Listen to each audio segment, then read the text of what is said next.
The first thing you need to understand is that I almost closed the blinds. It was 2:14 in the morning, and I was standing at my kitchen window with a glass of water I hadn't drunk yet, watching my neighbor dig a hole in his backyard by the light of a single headlamp. I remember the exact time, because the microwave clock was reflected in the window glass, floating just above his silhouette, like a small green ghost. I remember thinking that was strange. Not the clock, not the reflection, but the fact that a man I had spoken to maybe 11 times in 3 years was out there in the dark with a shovel, working with the kind of focused, joyless efficiency you associate with people who have already decided something terrible. His name was Dale Mercer, 53 years old, retired from something he never specified. He drove a white Ford F-250 that he washed on Sunday mornings, kept a garden of tomatoes that always died by August, and had a dog named Biscuit, who had also died 2 years prior and whose grave was marked by a river stone near the fence line. I knew these things about Dale the way you know things about neighbors, involuntarily, peripherally, without ever choosing to learn them. He was not digging near the river stone. He was digging near the back fence in the northeast corner of his yard where the light from the street didn't reach and the soil was dense with clay. He had a rhythm: shovel in, foot pressure, lift, turn, drop, shovel in. Not the rhythm of a man burying something small. The rhythm of a man excavating something large. I stood there for 4 minutes before I moved. My daughter Nora was asleep in the back bedroom. She was 9 years old and had been sick with a low-grade fever all week. Nothing alarming, just the kind of creeping cold that schools manufacture in October. My wife Jenna was visiting her mother in Flagstaff and would be back Friday, which was 2 days away. I had been alone in the house with Nora since Tuesday, and the silence of the place had a texture to it I hadn't quite adjusted to. I set the water glass down on the counter and looked at Dale again. He hadn't stopped. He hadn't looked up. He hadn't checked his phone or paused to wipe his face. He was excavating that corner of his yard with a precision that made the hair on my forearms stand in a way I could not immediately justify. There was no logical explanation I could reach for. That adequately explained a 53-year-old retired something man digging a large hole at 2 in the morning in October. I told myself the most reasonable thing I could, that it was none of my business, that people did inexplicable things at odd hours, that I was tired and reading weight into nothing. I told myself all 3 of those things in that order and believed none of them. Instead, I picked up my phone and typed his name into the neighborhood app. We all use the one where people posted about mail theft and loose dogs and noise complaints. Dale Mercer had 3 posts in the last 18 months. One was about a broken streetlight. One was a reminder that the HOA meeting was moving to the community center. One was a photo of a hawk sitting on a fence with no caption, nothing that explained this. I was still staring at the screen when I heard the sound that ended the part of my life where I could still pretend things were normal. It came from 2 streets over, a sound that, in the morning, I would try to describe to the police dispatcher who never picked up, and I would fail every time. It wasn't a scream. It wasn't an alarm. It was something in between human in origin, but not human in its construction, like a voice that had been assembled from the component parts of panic, and then played back through something that no longer understood what panic meant. Dale stopped digging. He didn't look toward the sound. He looked directly at my window. And then he went back to digging faster. I didn't sleep after that. I sat at the kitchen table with the window at my back because I couldn't make myself face it again. And I opened my laptop and searched for things I didn't know how to search for. I tried noise complaint Northeast Phoenix. I tried Dale Mercer, Arizona. I tried variations of both until I had cycled through everything the internet would give me, which was nothing useful and nothing alarming, which was itself a kind of alarm. What I found instead, by accident, while following a thread on a local news forum, was a post from 5 days earlier. It had been submitted anonymously and flagged by moderators as misinformation, which meant it was still visible but grayed out beneath a content warning. The post was short. It said that the county health department had issued an internal advisory, not a public one, an internal one about a cluster of aggressive behavioral incidents at 3 separate emergency rooms in the metro area. The poster claimed to work at one of them. The poster had included one detail that the moderators had specifically cited as grounds for the misinformation flag. They said the patients could not be sedated. I read it twice. I closed the laptop. The sound I had heard from 2 streets over was not repeated. The neighborhood went quiet in the way a neighborhood goes quiet at 2:30 in the morning, which is completely and without warmth. I got up and checked all 3 door locks and the sliding glass door, and came back to the table and sat down again. At some point I must have dozed, because the next thing I registered clearly was the light. The specific gray-blue light of a Phoenix October morning before the sun has committed to anything, and the sound of Dale's shovel, still working. Quieter now, but still rhythmic, still purposeful.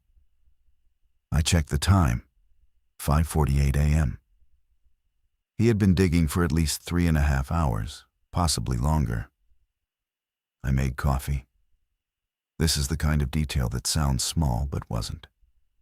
Making coffee was an act of insisting to myself that morning was happening normally, that the sequence of a day still applied, that I was going to drink this, and then wake Nora and make her toast, and life was going to proceed in the direction it always had. I was buying ordinary time on credit I didn't know I had. I heard Nora's feet on the hallway floor before she appeared, that specific uneven shuffle of a child who hasn't finished deciding to be awake yet. She came around the corner in her owl pajamas, hair sideways, and looked at me with the flat, unimpressed expression of someone who found it suspicious that I was already dressed. "You slept in your clothes," she said. "I got up early," I said. "Those are yesterday's clothes." She was 9 and already too perceptive for the version of things I had prepared to offer her. I gave her the toast anyway. I watched her eat it while I stood at the counter and watched through the window at a different angle. Now, the kitchen window looked at Dale's driveway, not his yard, so I could see his truck, but not him. The truck hadn't moved. "Mr. Mercer's light is on," Nora said, without looking up from her toast. I turned. She was right through the kitchen window. I could see the edge of Dale's back porch light still burning against the morning gray. "He's an early riser," I said. Nora looked at me in a way that I recognized as her deciding whether to believe me, which was a look she had inherited entirely from Jenna. She took another bite of toast and said nothing else, and I understood that she had filed my answer somewhere uncertain rather than accepting it, which meant she would return to it. I tried calling Jenna at 6:15. It went to voicemail. I left a message that was deliberately ordinary. I said good morning, that Nora's fever seemed better, that I'd call again later. I did not mention Dale. I did not mention the sound from 2 streets over. I did not mention the grayed-out forum post, or the fact that I had locked every door in the house before sitting down, or that I was about to go knock on my neighbor's door at 6 in the morning to ask him what he was burying. All of that was true. I was about to do exactly that. I told Nora to stay inside, locked the front door behind me, walked the 14 steps across the space between our driveways, and knocked on Dale Mercer's door before the sun had fully cleared the roofline. It took him 40 seconds to answer. He opened the door in work boots and a soiled, darkened flannel shirt, holding a mug of coffee, and looked at me with an expression I have spent a long time since trying to categorize. It was not guilt. It was not surprise. It was the expression of a man who had been expecting a knock and had already decided exactly how much he was going to say when it came. "You saw me," he said. It wasn't a question. "All night," I said. He looked at me for a long moment, assessing something I couldn't name. Then he stepped back from the door and said, "You'd better come in." Dale's house was not the house I had imagined. I had never been inside it. And in the absence of direct experience, I had constructed something from his exterior habits, the careful truck washing, the doomed tomato garden, the single hawk photo posted without comment. I had imagined something sparse, functional, and slightly depressing. A recently divorced man's house, maybe, or a retired man's house, which is sometimes the same thing. What I walked into was a different kind of order entirely. The living room had been cleared of its furniture couch, pushed against the far wall. Coffee table upended in the corner, and the floor space was occupied by stacked bins of organized supplies. Not random stockpiling, not the chaotic panic buying of someone acting on fear. This was systematic. The bins were labeled. The labels were typed, not handwritten. I saw water containers, sealed food stores, a medical kit the size of a rolling suitcase, 2 portable radios still in boxes, and a stack of folded solar blankets that still had the manufacturer's tags attached. Against the wall nearest the hallway, propped upright with careful attention, were 2 shovels, a pickaxe, and a pry bar. "How long have you been preparing for this?" I asked. Dale set his coffee mug on a bin and looked at the room as though seeing it from my angle for the first time. 18 months seriously, he said. Casually, longer. You know how it is, you start reading. You can't stop reading. Reading what? Papers, mostly. Epidemiological tracking data. Pre-publication research shared between university departments before journals get to it. He paused. I used to work in biosurveillance. I stood there and absorbed that sentence. Biosurveillance. It landed in my chest the way words do when they retroactively explain a long list of things you hadn't known needed explaining. "What did you see?" I said. He crossed to the kitchen counter and picked up a manila folder.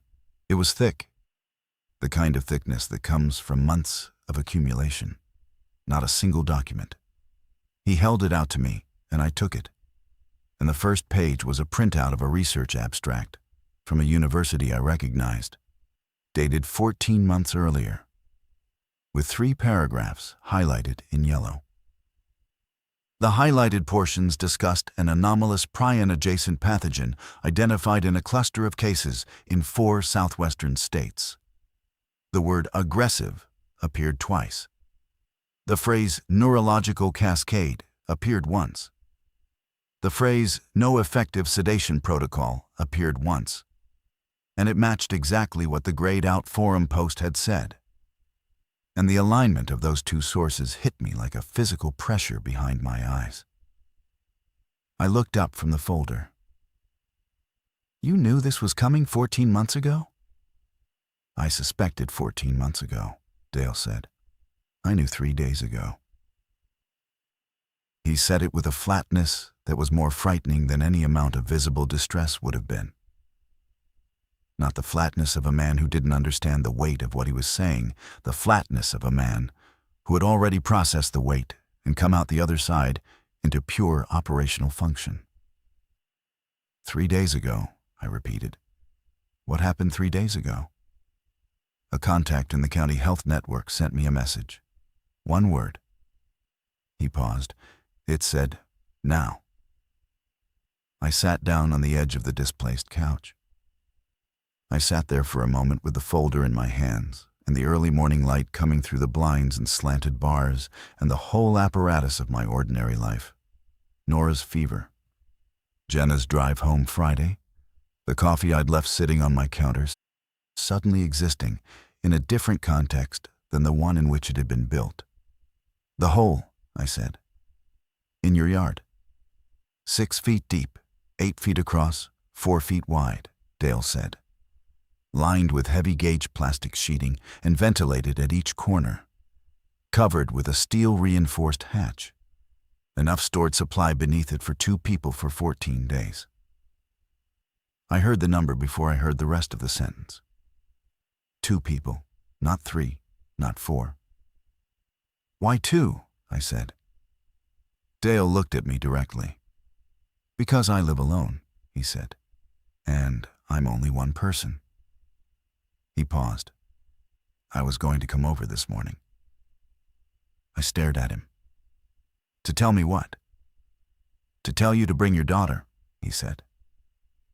He held my gaze long enough that I understood he was watching me process the full weight of what he had just said and what it implied, that he had dug a survival shelter in his backyard, in secret, for 2 weeks, and had built it with an extra seat that had my daughter's name on it, without her or me ever knowing. And I felt something that I still struggle to name accurately. Not gratitude, not yet. Something more like vertigo. Standing at the edge of a decision, I hadn't known I was already inside. I need to get Nora, I said. Yes, Dale said. But first, you need to know one thing. What? We have 48 hours, he said. Maybe less. And we can't bring more than what fits. I nodded. I got up. I started toward the door, and then I stopped with my hand on the frame because I remembered the sound from 2 streets over the thing I had heard at 2 a.m. that wasn't quite a scream. Dale, I said. That sound last night. 2 streets east. What was that? He didn't answer immediately. He picked up his coffee mug. He took a single measured sip. And then he said, that was the 48 hours starting. I got Nora out of the house in 11 minutes. I had rehearsed nothing. I had planned nothing. I stood in her doorway for exactly 2 seconds with the folder under my arm and Dale's words still settling into the floor of my understanding.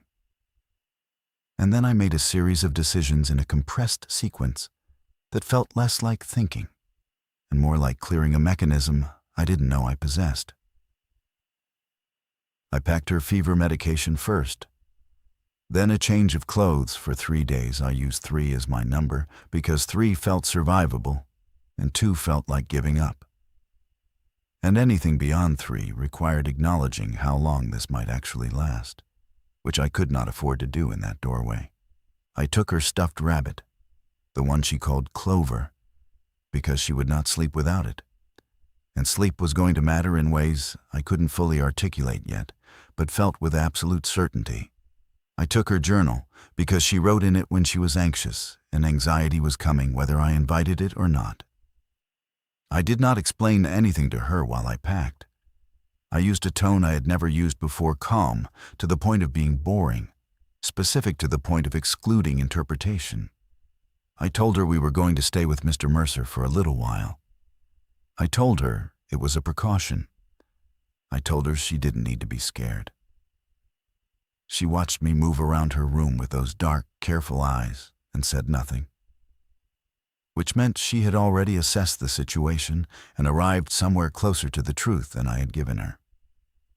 We crossed the driveway at 7:06 a.m. Dale was waiting on his porch.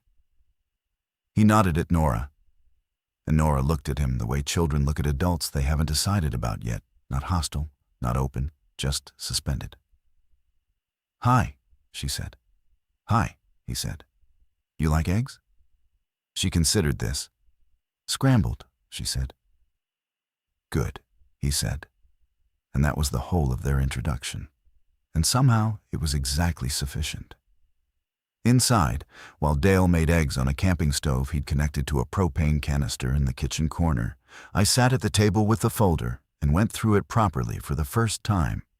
The early pages were dense research abstracts, case study summaries, epidemiological tracking charts with exponential curves highlighted in the same yellow as the first page.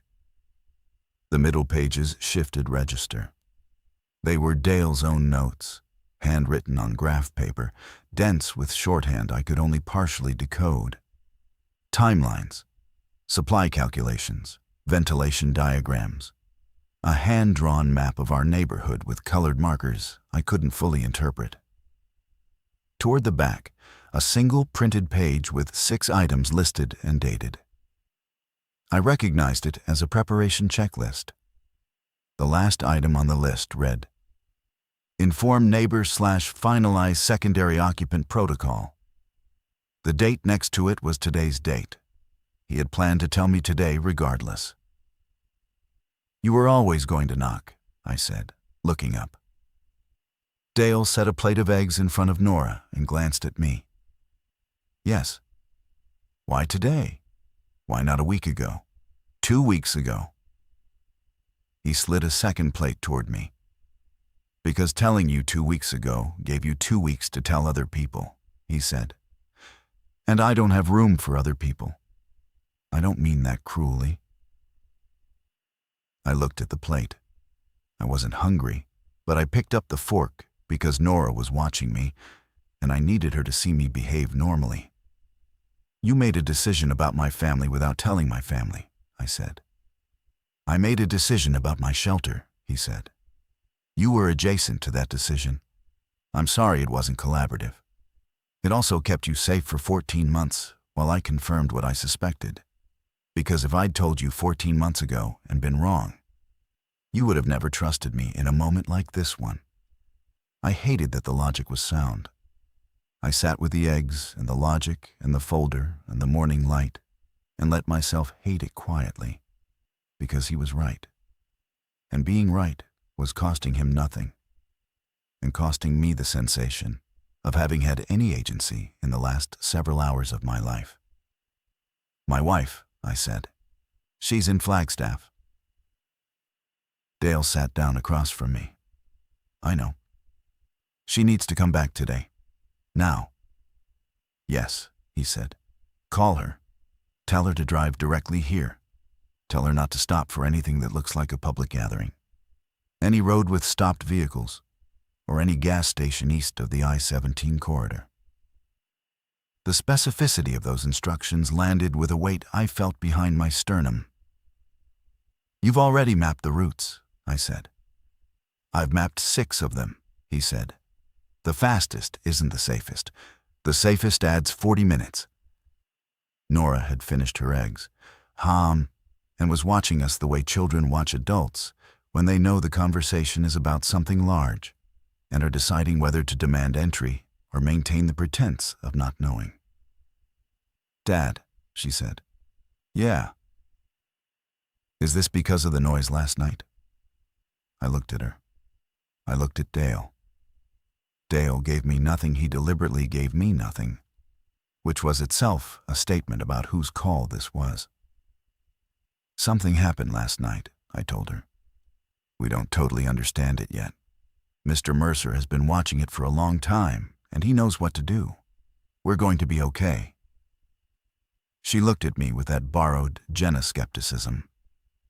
Then she looked at Dale. "Do you actually know what to do?" she asked him directly. Dale met her eyes without flinching. "Yes," he said. She seemed to accept this in a way she had not accepted my version. 9-year-olds have a specific algorithm for calibrating adult honesty, and she had clearly run it on both of us and found his result more reliable. I excused myself to the back porch to call Jenna. The morning air was still cool. Dale's backyard was visible from there. The hole in the northeast corner covered now with what looked like a sheet of plywood weighted with 2 concrete blocks, invisible to anyone who didn't know to look. The phone rang 4 times. Jenna picked up on the 5th. "Hey," she said, sleep still in her voice. "Everything okay?" I told her no. I told her everything. Jenna went silent for 11 seconds. I counted. When she came back, she was using her crisis voice. the one she had developed across years of hospital administration work, where chaos arrived in spreadsheet form and you learned to respond to catastrophic data with measured diction. She was a good person to call with bad news. She always had been. "Tell me exactly what Dale said," she said. "Word for word." I told her. I described the folder, the research abstracts, the preparation checklist, the map with the color-coded routes.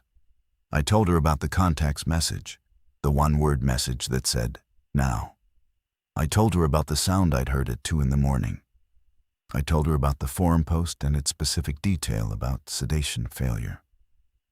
Another silence, shorter this time. "The I-17 corridor," she said. "He said east of that?" "He said don't stop at any gas station east of it." "I'm west of it right now. Mom's place is in the Verde Valley." "Then you're on the right side already. He said the safest route adds 40 minutes. Text me the route. I'll send it the moment I have it." "Marcus." She paused. "Is Nora scared?" I looked through the back door window. Nora was sitting at Dale's kitchen table with her journal open, writing. Dale was at the counter doing something with one of the supply bins. They were not talking, but the silence between them had the quality of two people sharing a task rather than avoiding each other. "She's writing in her journal," I said. "That's scared," Jenna said. "That's her processing." "I know." "Okay." A breath. "I'm going to get Mom's car packed. I'll be on the road in 20 minutes. Call me if anything changes before I reach the corridor." "Jenna, I know," she said. "I know. Drive and talk later. Go be with Nora." She hung up. I stood on the porch for a moment in the October morning air and tried to find my footing beneath the sensation of the world reorganizing itself around a new center of gravity. The street beyond Dale's fence was quiet. A car passed a white sedan moving at ordinary speed, the driver looking at his phone. The ordinary world still proceeding by its own momentum, unaware that someone 2 streets east had stopped being ordinary last night. Inside, Dale had spread the neighborhood map on the kitchen table. It was hand-drawn but precise, covering a 4-block radius. Each street was labeled. Each house had a small coded marker, some green, some yellow, one red. Our 2 houses had no markers, which I interpreted as reserved rather than omitted. "What are the colors?" I asked. "Green is a house I've assessed as stable occupants, either gone, compliant, or no threat," he said. "Yellow is unknown. Red is the Hewitt house on Cactus Lane." "The Hewitts, I know them. Brian and Carol." "Brian Hewitt works at County General. He was on shift 4 nights ago when the first cluster came in." He paused. "He hasn't come home. Carol has been at every window in the house for 36 hours. I stared at the red marker. "You think she's—" "I think Brian brought something home before he stopped coming home," Dale said. "I think Carol has been symptomatic since Tuesday and hasn't told anyone because there's no one to tell." Nora's pencil scratched in the journal. I kept my voice flat. "That's 2 blocks from us," I said. "1 block, 8 houses," Dale said. "Which is why we're going underground tonight, not tomorrow morning." The timeline compressed in my chest. I had been operating on a 48-hour mental allocation, a manageable number, a number with room in it. Tonight removed all the room. "Tonight," I said. "Before dark," he said. "Ideally by 4 o'clock. I looked at the clock above the stove. It was 8:22 a.m., 7.5 hours. "Jenna won't be here until noon at the earliest," I said. "I know," Dale said. "That's why I need you to help me with the secondary check this morning. There are 4 things I couldn't complete alone." "What 4 things?" He pointed at the back bedroom, his bedroom, and I followed him down the short hallway.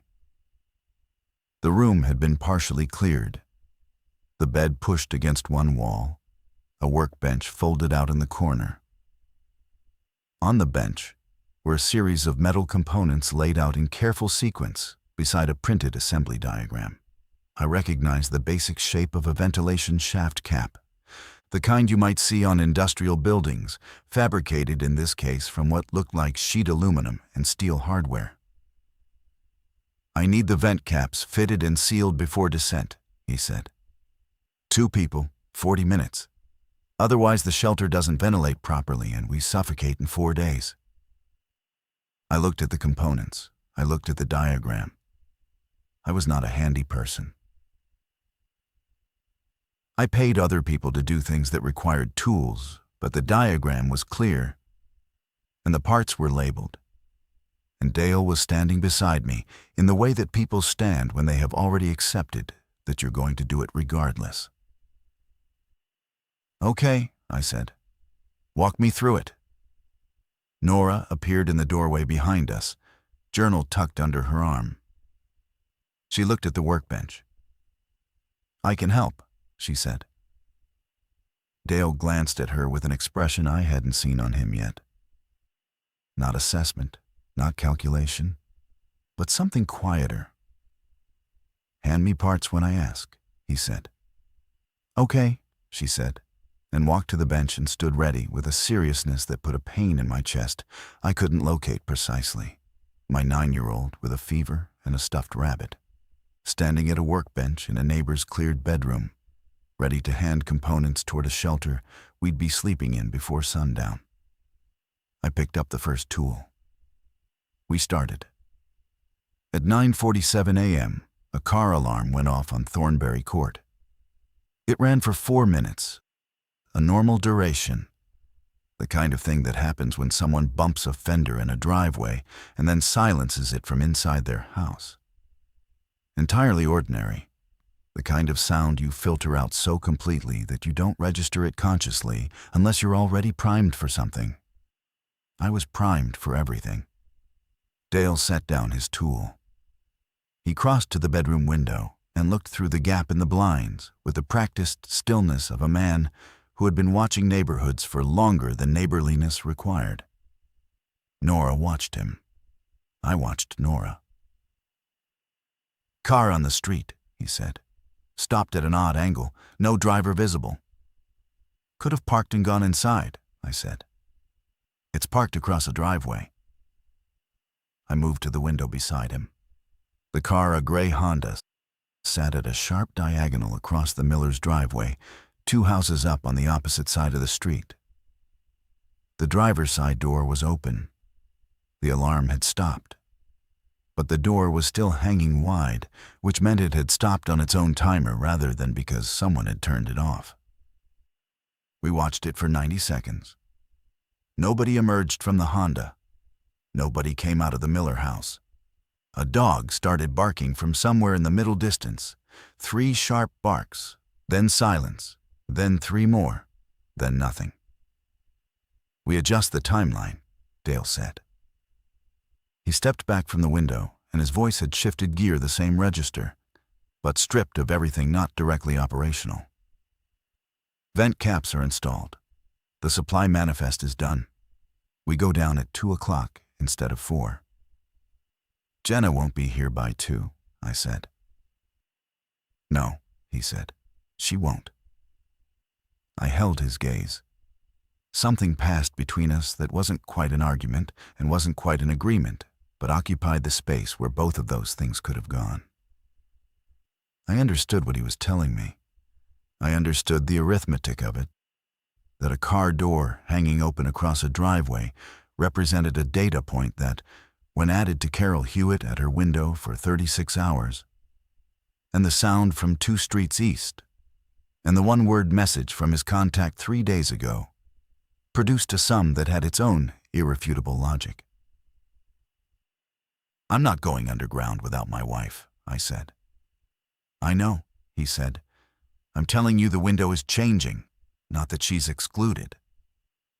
Then what are you telling me? I'm telling you to call her again and tell her to move faster. I called her. She answered on the first ring. I'm on 69 approaching the interchange, she said before I could speak. You need to drive faster. A pause. How much faster? We're moving to 2 o'clock. Marcus, Jenna, faster. She said something I didn't catch, something directed at herself rather than at me, the compressed syllable of a person recalibrating under pressure. Then, I'll be there by 1:15. Call me when you hit Anthem. Yeah. A breath. How's Nora? She installed a ventilation cap, I said. A longer pause. Okay, she said quietly, in the way people say okay when the word is doing the work of several sentences they don't have time for. Anthem, I'll call. I hung up and turned back to the workbench, where Nora had started organizing the remaining hardware by size without being asked. I stood and watched her for a moment, this small person with the owl pajamas traded for jeans and a yellow sweater, sorting bolts into diameter groups with the same expression she used for math homework. Nora, I said. I know, she said without looking up.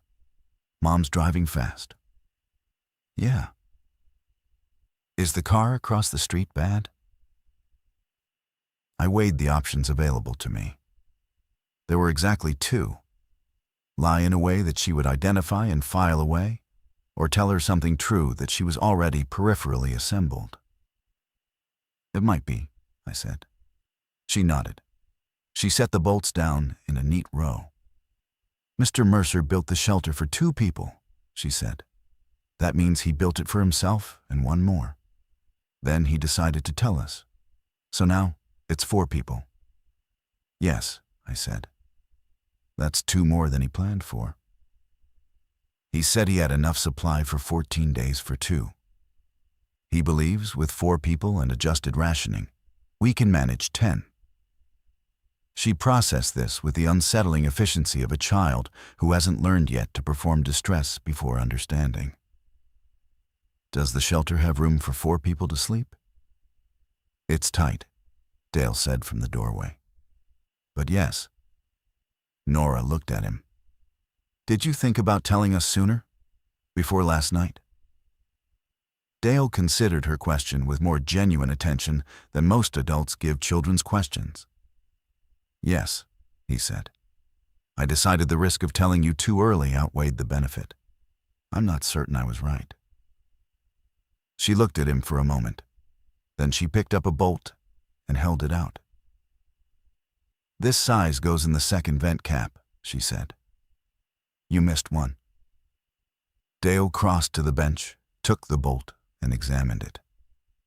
You're right, he said. Good catch. It was 10:06 a.m. We had 3 hours and 54 minutes. The second and third vent caps were installed by 11:30. Dale went below into the shelter itself to verify the seal and the airflow, using a handheld sensor I didn't recognize. Nora, Wall, and I stood in the backyard near the hatch while he was underground. And the October sky was the specific shade of cloudless blue that Arizona produces in mid-autumn. The kind that makes the air feel borrowed from a better season. She leaned against me without preamble, the way she did when she was managing something large by distributing its weight across the nearest available person. I put my arm around her and we stood there in the quiet. Dad, she said. Yeah. When we go underground, what happens to the house? I had been carrying this question internally since approximately the moment Dale said before dark, Wabarisa, and had not yet found an answer I could deliver without fracturing something. The house stays where it is, I said, but we're leaving it. For now. What if someone comes inside it while we're gone? I understood what she was really asking and answered that version instead of the surface version. Our stuff will be there when we come back, I said. The things that matter. I paused. Clover is coming with you. She pressed against me a little harder. At 11:52, a second sound came from the direction of Thornbury Court. Not a car alarm this time. A single human voice, loud and shapeless, not a word, not a sentence. Just volume occupying the air where language would normally go. It lasted approximately 4 seconds, and then cut off as though the source had been removed rather than silenced. Nora's hand tightened on my shirt. Dale surfaced through the hatch, lifting the steel panel from below with practiced ease. He emerged with the sensor in his hand and an expression that conveyed the airflow result in its secondary register clean signal. No problem. Move to the next item on the list. Seal is good, he said. He registered our posture and the direction we were both looking. Thornbury? Sounded like it, I said. He looked at the time on his watch. We stop working on the shelter. We shift to go-packs. What's a go-pack? Everything you carry on your body when you go down, separate from the supplies already staged below. Personal items, critical medications, documents. He looked at Nora. Anything small that matters to you specifically. One bag, medium-sized. Nothing you can't carry for 2 minutes while moving. Nora nodded with the focus of someone who had decided to be competent about this. I'll get mine, she said, and went inside without being asked. Her footsteps crossing the kitchen and disappearing down Dale's hallway with a purposefulness that made my throat tighten. I looked at Dale. There's something I need to tell you, I said. Tell me while we move, he said, heading inside. I followed him through the kitchen, where Nora had left her journal and a pencil on the table, an involuntary mark of temporary occupation, the kind of thing you notice later and don't know what to do with. Dale moved to the living room and began pulling items from the organized bins with practiced speed, building a load that he clearly knew exactly. I have a go-bag at my house, I said. Basic emergency kit. I put it together 2 years ago and never updated it. But it has water purification tablets, a first aid kit, emergency cash, and our documents. Dale paused in his movement. He looked at me. Where in the house? Hall closet, bottom shelf. Can you get in and out in under 4 minutes? Yes. Do it now. Don't stop for anything else. Don't look at anything else. Go bag only. I crossed back through his kitchen and out his front door and across the 14 steps of driveway and unlocked my house with hands that were steadier than I expected. The interior of my house was exactly as I had left it. Coffee mug on the counter, Nora's breakfast plate in the drying rack, the lived-in ordinary residue of a morning that had begun before I understood what kind of morning it was. I did not stop. I went directly to the hall closet, pulled out the green duffel bag, felt its weight to confirm its contents, and was back out the front door in 2 minutes and 17 seconds. I locked my door out of pure habit. I stood for half a second with my key still in the lock, aware of how absurd the gesture was and unable not to complete it. Then I crossed back to Dale's. Jenna called at 12:08.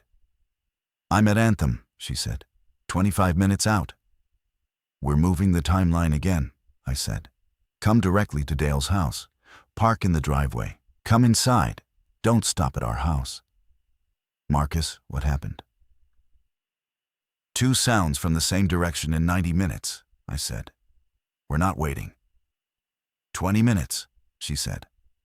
I'm already pushing it. Don't push it past safe driving, I said. But 20 minutes. She was there in 19.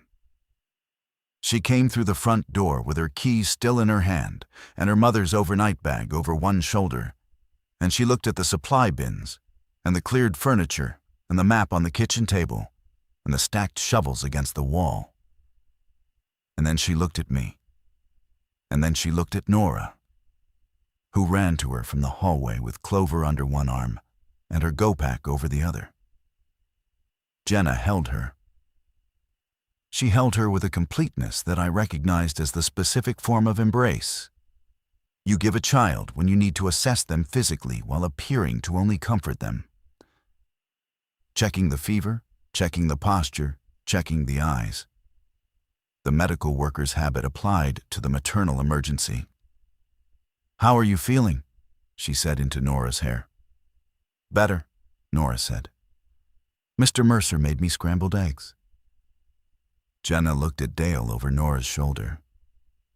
He was at the kitchen counter reviewing a checklist, and he met her gaze with the same directness he'd applied to everything this morning.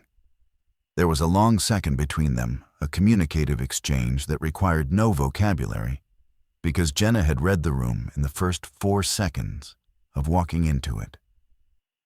"You knew this was coming," she said to him. Not accusatory, empirical. "Yes," he said. "For how long?" 18 months of preparation, 3 days of certainty. She processed this. "And you told us 3 days in." "I told you this morning," he said. "I plan to tell Marcus this morning regardless. The timeline acceleration is circumstantial." Jenna looked at me. I gave her the expression that means, "I know. We'll sort out the complicated feelings about this later. Right now we move." She set her bag down. "What do you need me to do?" Dale uncapped a marker and made a notation on the checklist. "Tell me your blood type." She blinked once. "A positive." "Nora?" "Oh, positive," I said. "Both kids." I corrected myself immediately. "Nora. Both Nora and me." Dale wrote it down. He did not comment on my verbal slip, but Jenna looked at me briefly with the specific attention she gives errors made under stress. At 12:44 p.m., we heard the first scream that was unmistakably a scream. Not the shapeless vocalization from Thornbury Court. Not the ambiguous sound from 2 streets east at 2 in the morning. A full human scream, female, originating from somewhere between 1 and 3 blocks away, cutting across the October air with the clarity of something that had been calibrated for maximum distance, and carrying with it a secondary sound beneath it that I cannot describe accurately and will not attempt to, because accuracy would require words I don't want to give a permanent home in this account. Nora pressed against Jenna. Dale locked the front door. "Go packs on," he said. "We go in 10 minutes." Jenna picked up her bag and slung it over one shoulder.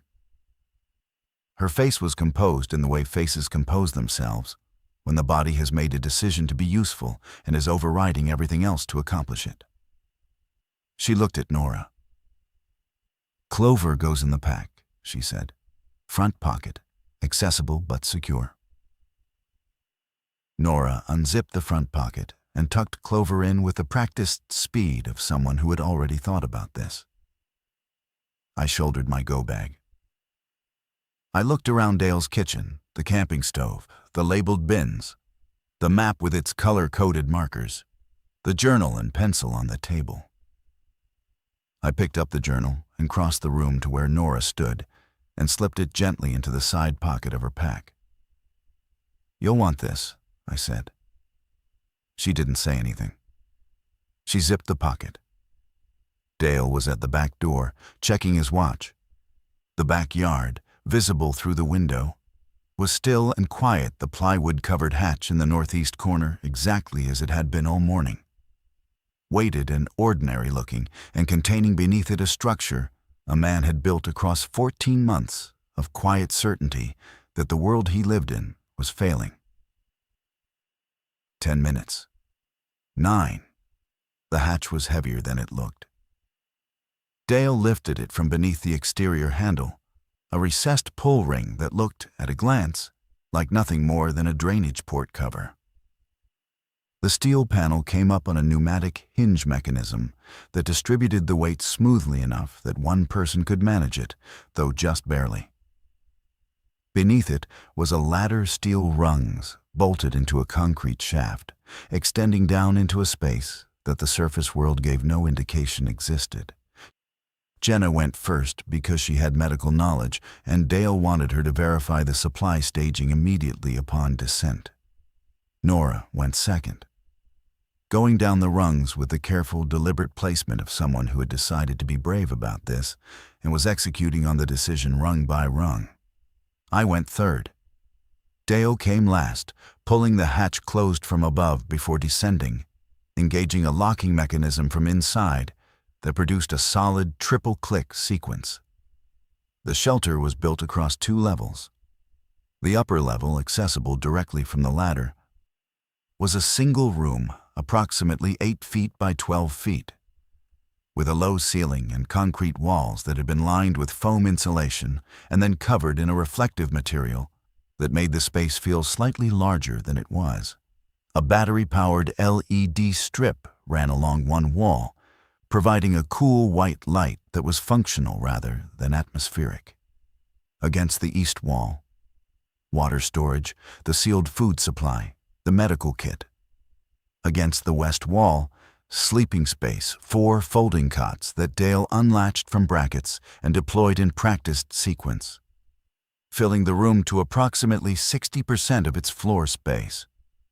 Against the north wall, the communications equipment, 2 radios, a hand-crank power generator, a first aid manual, and a waterproof binder I recognized as the operational document Dale had been building for 14 months. The lower level, accessed via a second, shorter ladder through a floor hatch, was a single smaller space that Dale had designated for waste management and contingency storage, sealed and ventilated separately. Nora stood in the center of the upper room and turned slowly, taking inventory. I watched her face move through something that wasn't panic, but was its immediate neighbor, that specific form of confrontation with a new reality, where the brain is still running its old operating parameters against a space that contradicts them. "It's smaller than I thought," she said. "It's enough," Dale said. "More than enough." "How long?" she said. "We plan for 10 days, he said. "We hope for 7. She looked at the cots. She identified which one was the furthest from the ladder, the one in the corner, the most interior, the most protected. And she went to it, and sat on it, and put her pack between her feet, and unzipped the front pocket slightly so Clover was visible without being fully exposed. Then she crossed her arms and looked at us with an expression that was 9 years old, trying to look 40 and landing somewhere around 22. Jenna was already at the medical kit. She opened it and ran through the contents with the speed of someone cataloging by touch, her fingers moving through supplies while her eyes tracked Dale. "You have a suture kit," she said. "Used it twice," he said. "Both times on myself." Jenna absorbed this without visible reaction and kept cataloging. I stood near the ladder and listened to the surface world through the sealed hatch above me. For the first several minutes, I could hear nothing at all, just the faint mechanical breathing of the ventilation system and the sound of 4 people occupying a space in careful compression. Then, at a frequency that suggested distance rather than proximity, I heard something that might have been a vehicle moving fast. Then nothing. Then what I thought was a voice, but couldn't confirm. "Can we hear much from up there?" I asked. Dale was at the communication panel, powering up the first radio. "Vibration conducts through the concrete when sources are close. Ambient sound above a certain volume penetrates the hatch slightly. Voices require proximity within 15 feet. He glanced at me. "Don't rely on sound for threat assessment." "Then what do we rely on?" "This," he said, and pointed to a small screen mounted in the corner above the radio panel that I hadn't noticed. It was showing a grainy, fisheye view of the backyard, the northeast corner. the plywood now covering the exterior of our sealed hatch, the fence, the back of Dale's house. A camera.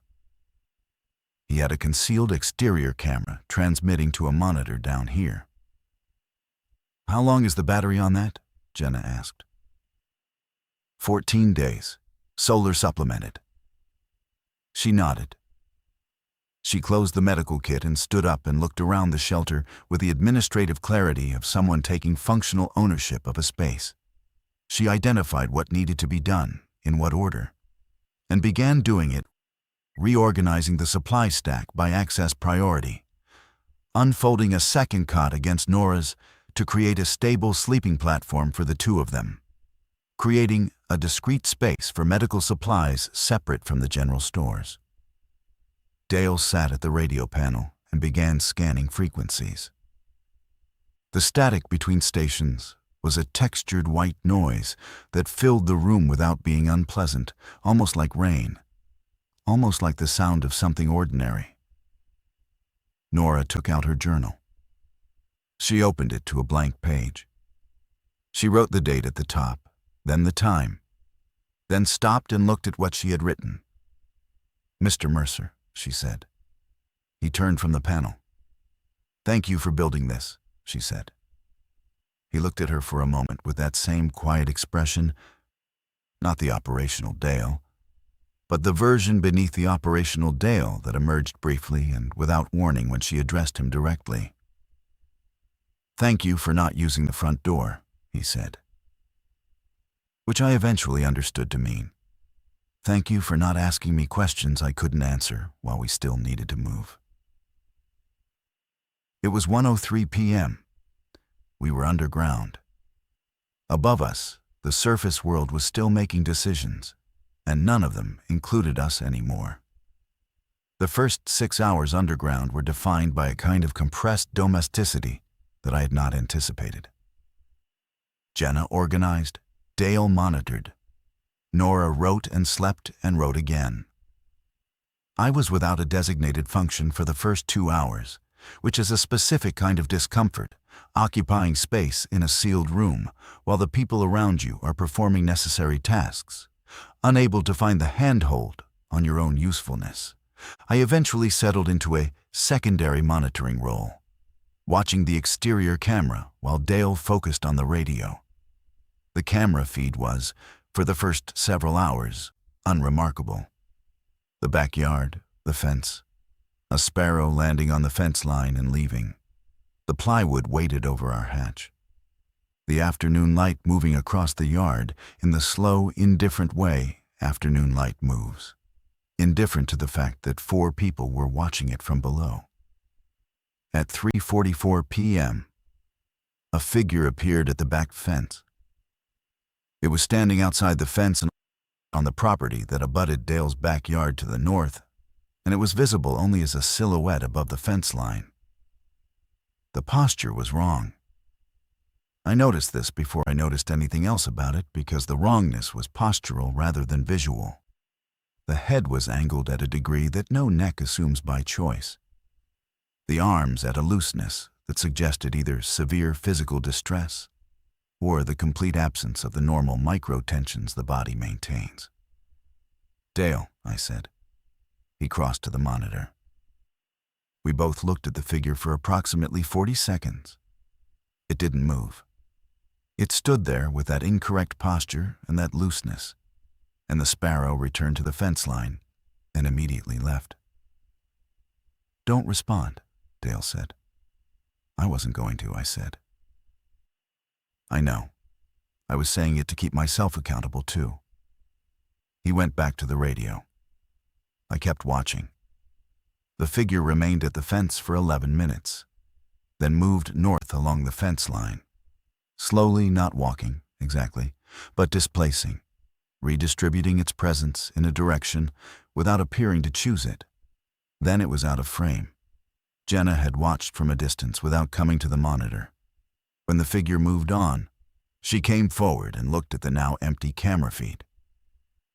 "How far is that from the hatch?" she said. 15 feet to the fence, Dale said. Another 10 to where it was standing. 25 feet, she said. Yes. She absorbed this and returned to the medical kit reorganization she had been completing. At 6:15 p.m., we ate for the first time. Dale had structured the food stores around a specific daily caloric allocation per person, adjusted downward from the original two-person calculation to accommodate 4. He served portions with the care of someone who understood that the arithmetic of 10 days had no tolerance for casual generosity. Nora ate everything on her plate and asked for nothing more, which was unlike her, which told me she had run her own arithmetic. After dinner, as the camera feed shifted into the blue-gray of dusk, Dale turned from the radio with a different expression than he'd been wearing all day. Not operational, something complicated. "I need to tell you something about the shelter," he said. All 3 of us looked at him. "There's a secondary hatch," he said. "North wall, below the lower level. It opens into the drainage culvert that runs under the neighborhood. The culvert connects to an open egress point approximately 400 meters north of here, beyond the neighborhood perimeter." The silence in the shelter had a weight. "You built an exit," Jenna said. "I built a contingency," he said. "If the shelter is directly compromised, if something reaches the hatch above us, there is another way out." He paused. I didn't mention it during the briefing because I didn't want anyone treating it as a first option. "Why would we?" Nora said. "Because it's outside," he said simply. "And outside is where the other option is. And when people are frightened, the option that points toward open air feels like the better one, even when it isn't." Jenna looked at me. The communication between us was wordless and complete. He understands how people fail under pressure, and he planned for it. And we should take that seriously. "Has anyone else used that culvert?" I said. "Not that I've observed," he said. "It runs below street level. It would require knowledge of its existence." "Do any of your green-marked neighbors know about it?" "No," he said. "Only the 4 of us." Nora had been listening with her journal open on her lap, though she hadn't been writing. Now she wrote something I could see it from where I sat. One short line, though I couldn't read it from that angle. "What did you write?" I asked. She looked up. "I wrote, 'There is always a second door if someone builds it.'" Nobody replied to that for a moment. The radio static filled the space. Dale turned back to his frequencies. Jenna finished the last item on her reorganization and put the medical kit back exactly where it had been. Above us, darkness arrived in a world that had spent the day becoming unrecognizable. And we slept in shifts, and the camera feed showed nothing, and the ventilation breathed steadily, and Dale's shelter held. On the morning of the second day, the radio found a voice. Dale had been scanning through the night in 2-hour intervals, cycling through frequencies with the patience of someone who understood that silence on a channel is data rather than absence. At 6:33 a.m., while Jenna and Nora were still asleep on their doubled cot, he found a broadcast, a male voice on an emergency management frequency, reading from what sounded like a prepared statement. The kind of delivery that means someone wrote it down first because they knew they wouldn't be able to say it extemporaneously. The voice said that the situation in the Phoenix metro area was being categorized under a federal emergency protocol. It said that affected individuals were to be treated as medical emergencies and not engaged directly. It said that the primary recommendation for uninfected civilians was to shelter in place and await official guidance on evacuation corridors. It gave 3 phone numbers that it immediately acknowledged were not operational. It repeated the statement from the beginning.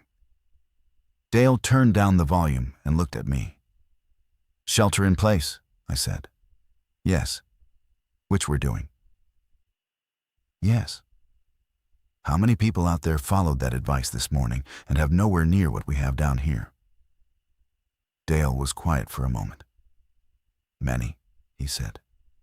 I sat with that. The statement was factual, not rhetorical, and it had no remedy attached to it, which was its own kind of weight. I thought about the green-marked houses on his map, the neighbors he had assessed as stable, who were somewhere above us right now, in their own homes, with whatever supplies they'd happened to accumulate by accident rather than design, listening to a radio voice reading phone numbers that didn't connect. The Garcias are 2 houses down, I said. Sophia and Marco. They have 3 kids. Dale didn't look away from the radio. I know. Did you consider? I considered everything, he said. I built this shelter with the precise resources one person could accumulate without drawing attention. The arithmetic was not indifference. It was limit. I understood the distinction. Understanding it didn't make it easier to sit with. Jenna woke at 7:15, assessed the radio situation immediately, and listened to the recorded statement without comment. Nora woke at 7:45 and asked for the bathroom, which meant the lower level, which Dale had set up with efficiency and privacy screens. And the logistics of basic human need inside 900 cubic feet of sealed space had a grounding effect on the morning, a reminder that survival was not, at its core, a philosophical problem. At 9:20, the camera feed showed movement in Dale's backyard. Not the fence line this time, the backyard itself. 2 figures moving across the grass from the direction of the back gate, which I had not known was unlocked, and which they had clearly found or forced. They moved in that same wrong postural vocabulary as the figure from the previous afternoon. The head angle, the arm looseness, the redistribution of presence rather than the selection of direction. They crossed the yard slowly. They went to the back wall of the house and stood against it. They stayed there. The 4 of us watched the monitor. Nora was pressed between Jenna and me, watching the screen with an expression I'd not seen on her before, not fear precisely, but the concentrated facial architecture of someone suppressing fear through the application of close attention, as though looking hard enough at a thing was a form of management. They're against the house, Jenna said. Shade, Dale said, or thermal distinction. Hard to say which stimulus they're responding to. Are they going to find the hatch? Nora said. No, Dale said. The hatch is flush with the ground. The plywood is weathered. Nothing about it reads as an opening to something that's operating on pattern recognition rather than reasoning. How do you know that's how they work? Nora said. I don't, Dale said. I'm inferring from available data. She processed this. That's different from knowing. Yes, he said. I want you to understand that everything I do down here is based on my best available inference. Some of it will be wrong. Knowing the difference between certainty and inference is how we correct for the wrong parts. I watched her absorb that. Something in her posture settled, not because it was reassuring, but because it was honest. And honesty was the thing she had been calibrating for since she'd asked Dale this morning whether he actually knew what to do. The 2 figures remained against the house wall for 3 hours and 40 minutes. They left through the back gate sometime during hour 2 of the afternoon watch. We didn't see them go. The camera angle didn't cover the gate. They simply ceased to be on screen. The yard was empty. The fence was intact. The weighted plywood sat undisturbed. I let out a breath that must have been building for quite some time. We were underground for 4 days before the silence above us changed character. The first 2 days had been populated by intermittent sounds voices, vehicle engines moving at irregular speeds, the occasional acoustic event I could only approximate as a collision. The 3rd day had been quieter. The 4th day, the surface world went acoustically still in a way that felt less like absence and more like completion, as though whatever had been in motion had finished moving. Dale spent the fourth day with the radio.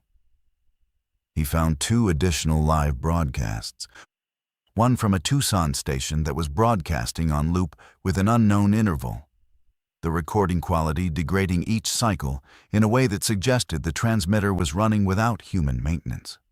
One from a source he identified as a military frequency, which was giving grid coordinates and extraction status reports in a shorthand that Dale could partially decode. "There are corridors," he said. "The military is running extraction operations along 3 routes in the metro area. The closest one passes approximately 6 miles north of here." 6 miles, Jenna said. "On foot, in current conditions, that's a significant distance," he said. "In a vehicle, potentially manageable." "Your truck," I said. He looked at me. "Yes." "Is it still in the driveway?" He switched the camera to the front-facing view, a second camera I hadn't known existed, showing a partial angle of the driveway from above the garage. The truck was there. "The extraction corridor," Jenna said. "What are its operational hours?" "The broadcast gives a 6-hour window. It repeats every 12 hours. "So, twice a day?" "Yes. The next window opens in approximately 4 hours." The 4 of us were quiet for a moment that had the specific quality of a moment where a decision is already forming beneath the surface of the conversation. And everyone can sense it forming, and nobody has yet committed to being the one to name it. "We have 6 more days of supply," Nora said. "Yes," Dale said. "And there's a military corridor 6 miles north." "Yes." "So the question is whether we wait for the threat above to reduce or move while the corridor is active." She was 9 years old, and she had constructed the decision matrix before any of the adults had. Dale looked at Nora with an expression I now recognized as his specific form of respect, the undramatic acknowledgement of competence, delivered without performance. "That is the question," he said. Jenna and I looked at each other. She was doing what she did when she was resolving competing risk factors, simultaneously the slight left side jaw set. The blink rate decrease. I had watched her do this in hospital board meetings about budget cuts and resource allocation, and it looked the same here in a 9-foot concrete room with a battery-powered LED strip as her primary light source. "The truck is exposed for the duration of loading," she said. "That's the variable we can't eliminate." 45 seconds if we move efficiently," Dale said. "I have a route mapped. 3 turns, all right-hand to eliminate cross-traffic exposure. Connects to the north running road at the edge of the neighborhood." "You mapped an extraction route," I said. 2 weeks ago," he said. Jenna looked at him. "Is there anything you didn't plan for?" "Several things," he said without irony. "You being here is one of them. Nora being here is one of them." He paused. "They're the best things that didn't go according to plan." Nora looked at him. She looked at the monitor. She looked at her journal, which was on the cot beside her with 6 days of entries now in it. "I want to go," she said. "To the corridor." Jenna and I both looked at her. "I know it's riskier than staying," she said, "but I've been thinking about what you said, about inference not being the same as knowing, and staying here is an inference too. We don't know it's safer. We're inferring it's safer because it feels safer." She looked at Dale. "Right?" He was quiet for a moment. "Yes," he said. "You're right." "Then I want to go," she said, "because at least that choice moves towards something." We prepared for extraction over 3 hours, with the methodical precision of people who understood that speed was less important than sequence. Dale walked us through the departure protocol 4 times, not because we failed to understand it, but because repetition under pressure is the difference between a plan and a reflex. And what we needed above ground was reflexes, not plans. He assigned roles. Jenna in the front passenger seat with the radio, responsible for frequency monitoring and directional guidance. Nora in the back seat behind Jenna, low, with her pack between her knees. Me behind the wheel because I knew the neighborhood layout from years of walking it, and Dale needed his hands free. Dale himself would go last, exiting the shelter, pulling the hatch, and being in the truck in under 12 seconds, which he demonstrated twice using a count. We would not stop for anything. Not for people standing in the road, not for animals, not for vehicles blocking the route. Dale had mapped a secondary detour for each of the 3 turns if the primary path was obstructed. "What if we see someone who's not infected?" Jenna said. "We cannot determine that at vehicle speed with certainty," Dale said. "So we leave them."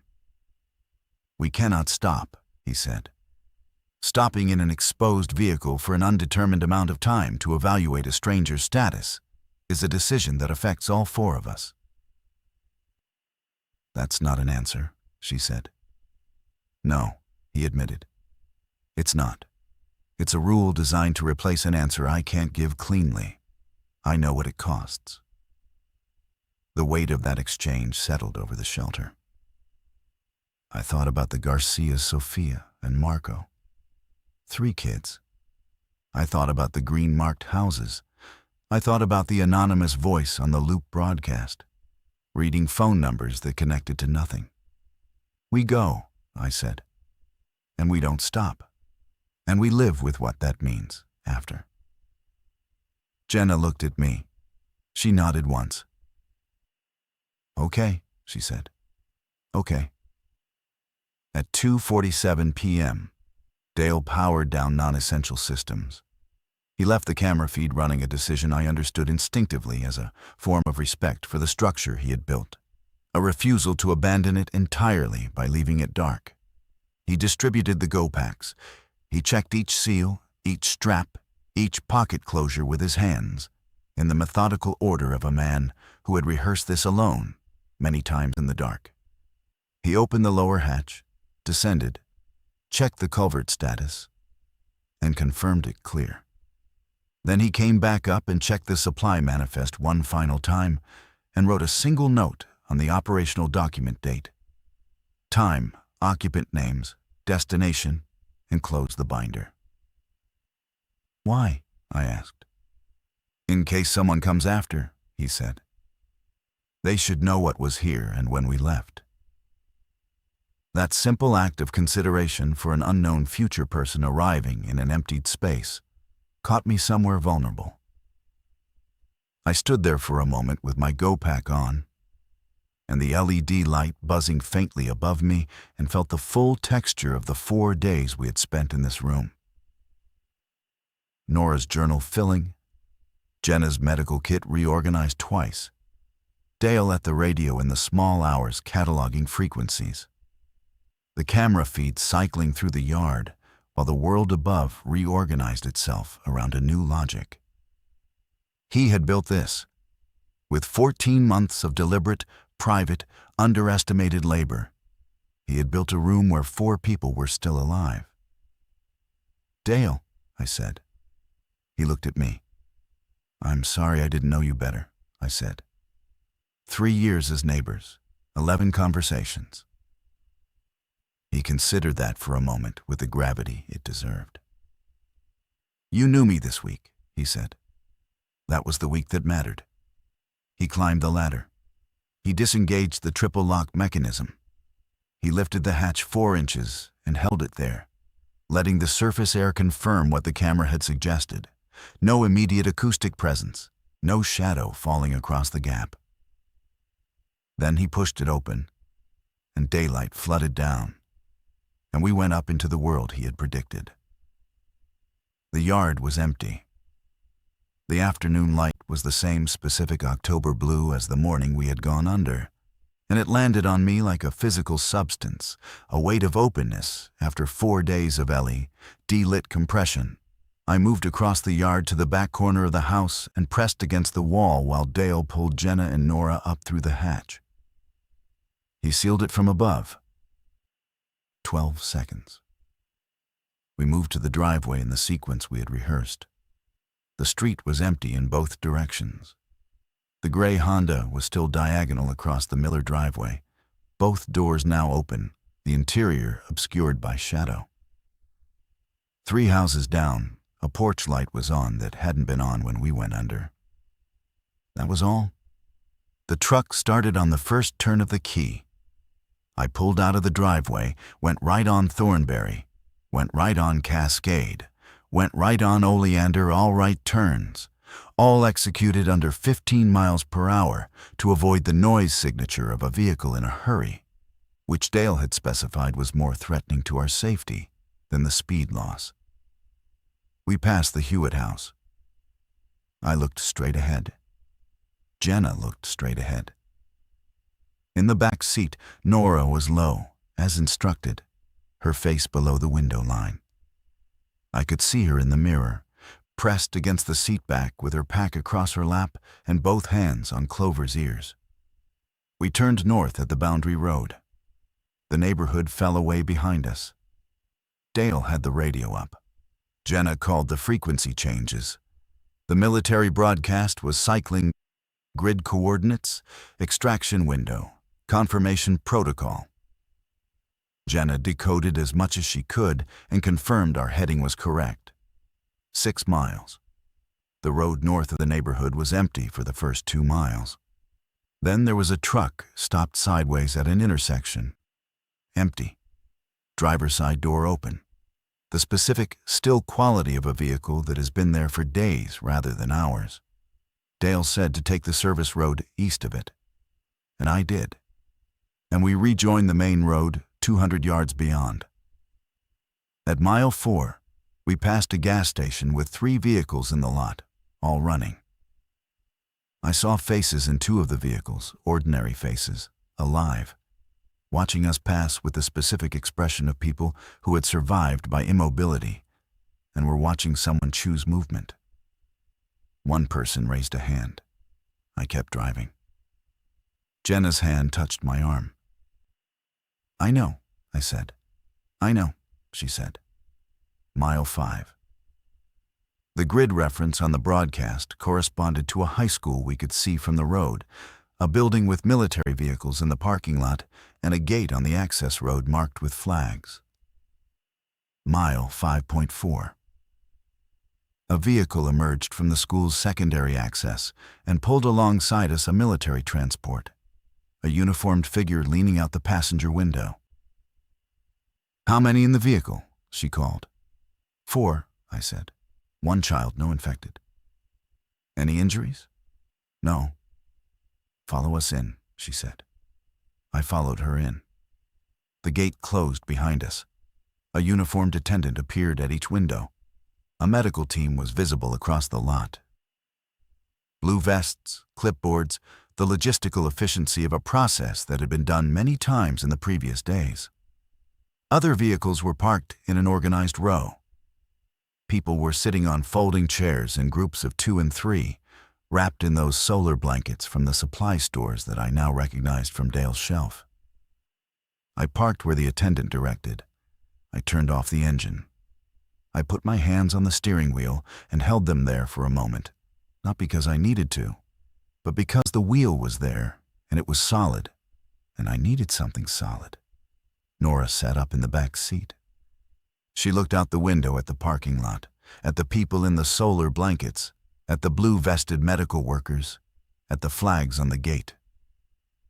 "We made it," she said, not with the volume of relief, with the quietness of someone recording a fact. "Yeah," I said, "we made it."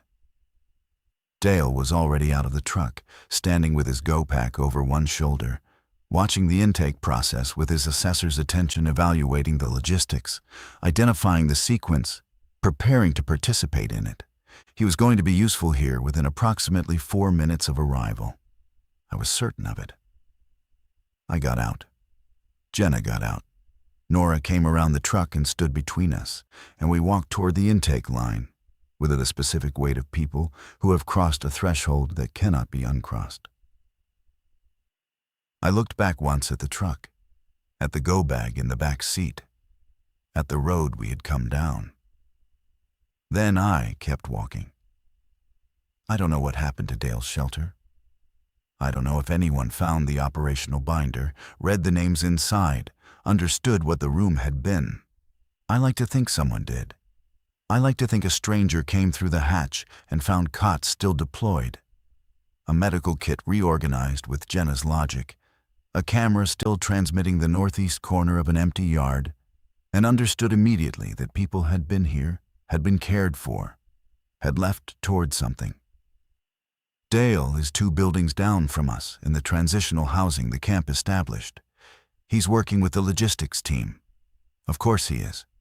He brought his annotated neighborhood map, and they used it within 6 hours of our arrival. Nora's fever broke on day 2 underground. She filled 63 journal pages in 4 days. She asked me last night if we could go back someday, not to stay, just to see it. I told her yes. I meant it. What I carry now is not fear. It's not even grief, though grief visits on its own schedule. What I carry is the image of a man in a headlamp digging at 2 in the morning while the world began its collapse, not for heroism, not for recognition, not because anyone asked him to. Because he had read the data and done the math, and decided, quietly and alone, to build something that held. 11 conversations across 3 years. He knew something I didn't. He dug anyway. He dug it deep enough for all of us.